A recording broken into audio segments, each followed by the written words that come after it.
ఏం తెస్తున్నావు చూడమ్మా. నేనా బిర్యానీ వండుతున్నా బేటా. నువ్వు అడిగావు కదా బిర్యానీ. నాకు జ్వరం వచ్చింది. జ్వరం వచ్చిందా? ఇప్పుడు తగ్గిందా? నేను కొడుతున్నా. నేను అంతే కదా. ఏం వండుతావు?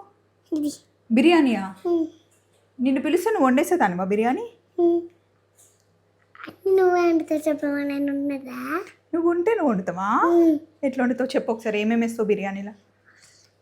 కారం చికెన్ వేస్తా. అంతేనా? ఇక్కడ డాక్టర్ దగ్గరికి వెళ్ళినావా? ఏమన్నాడు డాక్టరు? నాకు మెడిసిన్ ఇచ్చినాడు. ఇంజక్షన్ డాక్టర్ నీకు ఇచ్చిందా? నువ్వేం తెచ్చుకున్నావు? ఇంజక్షన్ అడిగి తెచ్చేసుకున్నావా? నాకు షాపులు ఇచ్చాడు. షాపులు ఇచ్చారా? బిర్యానీ అయితే నీకు జ్వరం వచ్చిందిగా, 2 బిర్యానీ తినొద్దు పాప. ఓన్లీ కర్డ్ రైస్ తినాలి. ఓకే? నేను రోజు కర్డ్ రైస్ తింటున్నా. ఈరోజు కూడా కర్డ్ రైస్ తినాలి నువ్వు. కర్డ్ రైస్ మన పెరుగుందా? ఉంది. అయితే అయితే తింటా.